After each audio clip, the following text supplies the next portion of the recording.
ಆ, ರವಿಶಂಕರ್, ಪಂಚಾಯತಿ ಅಭಿವೃದ್ಧಿ ಅಧಿಕಾರಿ, ಸೋಂಪುರ ಗ್ರಾಮ ಪಂಚಾಯತಿ. ಈ ದಿನ ನಮಗೆ 24-25 ಮೊದಲ ಹಂತದ ಗ್ರಾಮ ಸಭೆಯನ್ನ ನಮ್ಮ ಸೋಂಪುರ ಗ್ರಾಮ ಪಂಚಾಯತಿ ವತಿಯಿಂದ ನಿಡುವಂದ ಗ್ರಾಮದಲ್ಲಿ ಹಮ್ಮಿಕೊಂಡಿದ್ದೇವೆ. ಈ ದಿನ ಹಲವಾರು ಸಮಸ್ಯೆಗಳು, ಸಾರ್ವಜನಿಕರ ಹಲವಾರು ಸಮಸ್ಯೆಗಳನ್ನು ಬಂದರು. ಯಾಕೆಂದ್ರೆ ಚರ್ಚೆಯಲ್ಲಿ ಇಲಾಖಾ ಅಧಿಕಾರಿಗಳು, ವಿವಿಧ ಇಲಾಖೆ ಅಧಿಕಾರಿಗಳು ಕೂಡ ಮಾಹಿತಿ ಸಲ್ಲಿಸಕ್ಕೆ ಬಂದಿರ್ತಾರೆ. ಮತ್ತೆ ಗ್ರಾಮಸ್ಥರು ಕೂಡ ಹಲವು ವಿಚಾರಗಳನ್ನ ಚರ್ಚೆ ಮಾಡಲು ಬಂದಿರ್ತಾರೆ. ಈ ವಿಚಾರದಲ್ಲಿ ಮೇನ್ ಜನರಿಗೆ ಸ್ವಚ್ಛತೆ ಮೇನ್ ಇಂಪಾರ್ಟೆಂಟ್ ಇಟ್ಕೊಂಡು ಕುಡಿಯ ನೀರು ಮತ್ತೆ ವಸತಿ, ಇದು ಮೇನ್ ಕಾನ್ಸೆಪ್ಟ್ ಇಟ್ಕೊಂಡು ಇದು ಮಾಡ್ತಾ ಇದ್ರು. ಯಾಕೆಂದ್ರೆ ಈಗಾಗಲೇ ಸ್ವಚ್ಛತೆಯನ್ನು ಸರ್ ನಮ್ಮಲ್ಲಿ ಚರಂಡಿ ಕ್ಲೀನಿಂಗ್ ಇದೆ, ಮತ್ತೆ ಪಿಟ್ ಕೂಡ ತುಂಬರಿತಾ ಇದೆ ಅಂತ ಕೇಳಿದ್ರು. ಆಮೇಲೆ ಕುಡಿಯ ನೀರು ವ್ಯವಸ್ಥೆನೂ ಕೂಡ, ಶುದ್ಧ ನೀರಿನ ಘಟಕನೂ ಕೂಡ ನಿಂತಿದೆ ಅಂತ ಹೇಳಿದ್ರು. ಅದೇ ವಿಚಾರದಲ್ಲಿ ವಸತಿ ಮತ್ತೆ ನಿವೇಶನ ರೈತರು ಕೂಡ ಅವ್ರು ಬಂದ್ರು. ಮತ್ತೆ ಮಹಾತ್ಮ ಗಾಂಧಿ ರಾಷ್ಟ್ರೀಯ ಉದ್ಯೋಗ ಖಾತ್ರಿ ಯೋಜನೆಯಲ್ಲಿ ವರ್ಕ್ ಕೂಡ ಹಳ್ಳಿಯಲ್ಲಿ ಕೃಷಿಕರಿಗೂ ಕೂಡ ವರ್ಕ್ ಬೇಕಾಗಿರೋರು ಕೂಡ ಬಂದ್ರು. ಯಾಕೆಂದ್ರೆ ಈಗ ಫಸ್ಟ್ ನಮ್ಮ ಸಾರ್ವಜನಿಕರಿಗೆ, ನಾವು ಗ್ರಾಮ ಸಭೆ ಮಾಡೋ ಅಂತದಕ್ಕೆ ಸಾರ್ವಜನಿಕರಿಗೆ ಆ ಮಾಹಿತಿಯನ್ನ ಹೋಗ್ಬೇಕು, ಅವರಿಗೆ ಅವ್ರ ಮನದಟ್ಟ ಆಗ್ಬೇಕು. ಅದ್ರ ಜೊತೆ ಅವರಿಗೂ ಕೂಡ ಆ ಮಾಹಿತಿ ಜೊತೆ ಅನುಕೂಲ ಆಗ್ಬೇಕು ಅಂತ ದೃಷ್ಟಿಯಿಂದ ಗ್ರಾಮ ಸಭೆಯನ್ನ ಕರಿತಾ ಇದೀವಿ. ಅದು 2 ಗ್ರಾಮ ಸಭೆ, ನಮಗೆ ವಿಶೇಷ ಗ್ರಾಮ ಸಭೆ ಇರ್ತದೆ, ಜನರಲ್ ಗ್ರಾಮ ಸಭೆನೂ ಕರಿತೀವಿ, ಮತ್ತೆ ಮಕ್ಕಳ ಗ್ರಾಮ ಸಭೆ. ನಮಗೆ ಇಯರ್ಲಿ ಗ್ರಾಮ ಸಭೆಗಳು ನಡೀತಾನೆ ಇರ್ತದೆ. ಅವು ಯಾವುದೇ ಸಾರ್ವಜನಿಕರು ಬಂದ್ರು ಅವುಗಳನ್ನು ಸ್ವೀಕರಿಸ್ತೀವಿ. ಈಗ ಸ್ವಚ್ಛತೆ ಅಂತ ಬಂತು ಅಂದ್ರೆ ಬೆಳಗ್ಗೆ ಎದ್ರು ಕೂಡ 6 ಗಂಟೆಗೆ ಸ್ವಚ್ಛತೆಯ ಕಾರ್ಯಕ್ರಮವನ್ನು ಕೂಡ ಹಮ್ಮಿಕೊಂಡಿದ್ವಿ. ಯಾಕೆಂದ್ರೆ ನಮ್ಮ ಸೋಂಪುರದಲ್ಲಿ ಸ್ವಚ್ಛತೆ ಇಲ್ಲ ಅಂತಂದ್ರೆ, ಒಂದು ದಿನ ಸ್ವಚ್ಛತೆ ಕ್ಲೀನ್ ಮಾಡಿಲ್ಲ ಅಂತಂದ್ರೆ ಜನರ ಆರೋಗ್ಯದಲ್ಲಿ ಅನಾಹುತನೂ ಆಗುತ್ತದೆ. ಮತ್ತೆ ಆರೋಗ್ಯದಲ್ಲಿ ಡಾಕ್ಟರ್ ಹತ್ರ ಹೋಗ್ಬೇಕಾಗತ್ತೆ. ಅನಂತರ ಕುಡಿಯ ನೀರನ್ನು ಅಷ್ಟೇನೆ, ಕುಡಿಯ ನೀರನ್ನು ಶುದ್ಧತೆ ಇಲ್ಲ ಅಂತಂದ್ರೆ ಆರೋಗ್ಯದಲ್ಲಿ ಏರುಪೇರು ಅಂತ ಆಗುವಂತ ಸಾಧ್ಯತೆ ಇದೆ. ಈಗ ಅದಕ್ಕೆ ಮುಖ್ಯವಾಗಿ ನಮ್ಮ ಸಾಮಾನ್ಯ ಸಭೆಯಲ್ಲೂ ಕೂಡ ನಮ್ಮ ಅಧ್ಯಕ್ಷ, ಉಪಾಧ್ಯಕ್ಷ ಸದಸ್ಯರೊಂದಿಗೆ ಚರ್ಚಿಸಿ ಅವ್ರ ಜನರಿಗೆ ಸ್ವಚ್ಛತೆ ಮತ್ತೆ ಕುಡಿಯ ನೀರಿನ ವ್ಯವಸ್ಥೆ ಮತ್ತೆ ವಸತಿ ಉದ್ದೇಶ ಮತ್ತೆ ಇಲಾಖೆಗಳಲ್ಲಿ ಏನು ಸೌಲಭ್ಯ ಸಲ್ಲಿಸಬೇಕು ಅದನ್ನೆಲ್ಲ ಸಲ್ಲಿಸ್ತಾ ಇದ್ದೀವಿ. ಗ್ರಾಮ ಸಭೆಯಲ್ಲೂ ಕೂಡ ತುಂಬಾ ಹಂಚ್ಕೊಂಡ್ರು.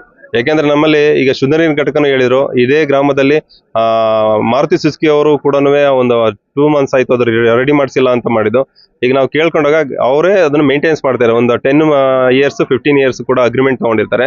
ಅವರೇ ಕೂಡ ಅಮೌಂಟ್ ನ ಕಲೆಕ್ಟ್ ಮಾಡ್ಕೊಂಡು ಇದು ಮಾಡ್ತಾ ಇರ್ತಾರೆ. ಈಗ ಅವರಿಗೆ ಸದ್ಯದಲ್ಲಿ ಹೇಳಿದೀವಿ, ಇನ್ನೊಂದು 20 days ಅಲ್ಲಿ ಕೂಡ ರೆಡಿ ಮಾಡಿ. ಹೌದು, ಅದು ಮುಖ್ಯವಾದ ಇಂಪಾರ್ಟೆಂಟ್. ನಾನು ಕೂಡ ನೆನ್ನೆ ಕೂಡ ಆ ಕಂಪ್ನಿಗೆ ಹೋಗ್ತಾ ಇದ್ದೀನಿ. ಅದು ಎಲ್ಲರೂ ಕೂಡ ಗಮನಿಸಿ. ಈಗ ಇಂಡಸ್ಟ್ರಿಯಲ್ ಅತಿ ಹೆಚ್ಚಾಗಿ ಡೆವಲಪ್ ಆಗ್ತಾ ಇದೆ, ಇಂಡಸ್ಟ್ರಿಯಲ್ ಬರ್ತಾ ಇದೆ, ಜನರಿಗೆ ಉದ್ಯೋಗ ದೊರಕಿಸ್ತಾ ಇದೆ ಅನ್ನೋಕ್ಕಿಂತ ಮುಖ್ಯವಾಗಿ ಜನರ ಬಗ್ಗೆ ಆರೋಗ್ಯದಲ್ಲಿ ಅದೊಂದು ಪರಿಣಾಮ ಬೀರ್ತೈತೆ ಅಂತ ಯಾರಿಗೂ ಗೊತ್ತಾಗ್ತಾ ಇಲ್ಲ. ಈಗ ನಮಗೆ ಪಕ್ಕದಲ್ಲೇ, ಈಗ ನಮ್ಮ ಎಡೆಹಳ್ಳಿ ಗ್ರಾಮದಲ್ಲಿ ಒಂದು ಬೋರ್ ಕೊರ್ಸಿದ್ದು, ಅಲ್ಲಿ ಬೋರ್ ಡ್ರಿಂಕಿಂಗ್ ಮಾಡಿದಾಗ ತುಂಬಾ ವಾಟರ್ ಸ್ಮೆಲ್ ಬರ್ತಾ ಇತ್ತು.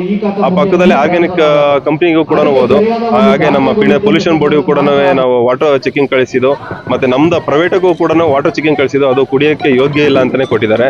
ಮತ್ತೆ ಪುನಃ ಅವರು ಅಲ್ಲಿಂದನೇ ಪಿಣ್ಯದಿಂದನೇ ಮತ್ತೆ ಪೊಲ್ಯೂಷನ್ ಬೋರ್ಡಿಂದನೇ ಬಂದು ಅಲ್ಲಿ ಕಂಪ್ನಿಗೆ ಹೋದಾಗ, ಕಂಪ್ನಿ ಬೋರ್ಗಳು ಒಂದು 3 ಬೋರ್ ಇದ್ದು ಅದು ಡೆಡ್ ಆಗಿದೆ ಅಂತ ಹೇಳಿದ್ರು.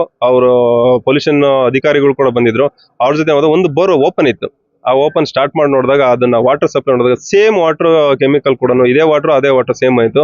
ಅವ್ರು ಹೇಳಿದ್ರೆ ಡೆಡ್ ಆಗಿತ್ತು ಅಂತ ಹೇಳಿದ್ರು. ಯಾಕೆಂದ್ರೆ ಮುಂದಿನ ದಿನಗಳಲ್ಲಿ ಆ ವಾಟರ್ ಸೋರ್ಸ್ ಎಲ್ಲಿ ಬಂದು ಯಾವರಿಗೆ ಜಾಯಿಂಟ್ ಆಗುತ್ತೆ ಅಂತ ಗೊತ್ತಿಲ್ಲ. ಬಟ್ ಮಾನವನಿಗೆ ಮತ್ತೆ ಆರೋಗ್ಯದಲ್ಲಿ ಪರಿಣಾಮ ಬೀಳುತ್ತೆ, ಮತ್ತೆ ಬದುಕೋದು ಕೂಡ ಇಲ್ಲಿ ಸಾಧ್ಯತೆ ತುಂಬಾ ಕಷ್ಟ ಆಗುತ್ತೆ ಅನ್ಸುತ್ತೆ. ಭೂಗರ್ಭಕ್ಕೆ ತ್ಯಾಜ್ಯ ನೀರನ್ನ ಬಿಡುವಂತ ಕಂಪನಿಗಳಿಗೆ ಯಾವ ರೀತಿ ಕಠಿಣ ಕ್ರಮ ತಗೋಬೇಕು? ಈಗ ಈಗಾಗಲೇ ನಮ್ಮ ಗ್ರಾಮ ಪಂಚಾಯತಿ ಮಟ್ಟದಿಂದಲೂ ಕೂಡ ಅವರಿಗೆ ಕಂಪ್ನಿಯವರಿಗೆ ನೋಟಿಸ್ ಕೂಡ ಕಳಿಸಿದೀವಿ.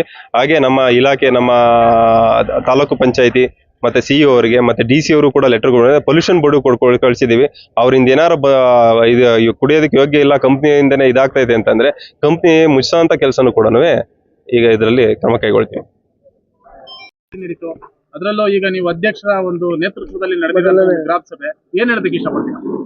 ನಮ್ಮ ನೇತೃತ್ವದಲ್ಲಿ ಸೋಂಪುರದಲ್ಲಿ ನಡೆಯುತ್ತದ್ದು ಗ್ರಾಮ ಸಭೆಯನ್ನು ನಿರ್ಬಂಧದಲ್ಲಿ ನಡೆಸೋಣ ಅಂತ ಮಾಡಿದ್ರು. ಆದರೆ ಕೆಲವು ಅಧಿಕಾರಿಗಳು ಗೈರಾದರು. ಅದೇನು ಉದ್ದೇಶ ಅಂತ ಗೊತ್ತಿಲ್ಲ ಸರ್. ಗೈರಾಗಿರೋ ಕಾರಣದಿಂದ ನೀವು ಗ್ರಾಮ ಸಭೆ ಮುಂದೂಡಬಹುದಿತ್ತು, ಬಟ್ ಗ್ರಾಮ ಸಭೆ ಮಾಡಿದ್ದೀರಾ ಹೇಗೆ? ನೋಡೋಕ್ಕೆ ಕೆಲವು ಅಧಿಕಾರಿಗಳು ಬಂದಿದ್ರು, ಅದಕ್ಕೋಸ್ಕರ ಮಾಡಿದ್ದೀವಿ. ಮುಂದಿನ ದಿನಗಳಲ್ಲಿ ಬರದೇ ಅಂತಾರೋ ಅಧಿಕಾರಿಗಳಿಗೆ ಏನು? ನಮ್ಮ ಸಾಹೇಬರು ನೋಡಲ್ ಅಧಿಕಾರಿಗಳು ಬಂದಿರಲಿಲ್ಲ. ನೋಡಲ್ ಅಧಿಕಾರಿಗಳನ್ನ ಪ್ರಶ್ನೆ ಮಾಡ್ತೀವಿ. ಒಳ್ಳೆ ಕೆಲಸ. ಈಗ ಏನೇನು ವಿಚಾರಗಳ ಬಗ್ಗೆ ಚರ್ಚೆ ಆಯಿತು ಅಧ್ಯಕ್ಷ? ಚರ್ಚೆ ನೀರಿನ ಪ್ಲ್ಯಾಂಟು, ದವಸ್ಪೇಟೆ ಒಳಗೆ ಅಂಗನವಾಡಿದು, ಕುಡಿಯೋ ನೀರಿಂದ ಒಂದು ಸ್ವಲ್ಪ ಚರ್ಚೆ ಆಯಿತು. ಈಗ ನೀವು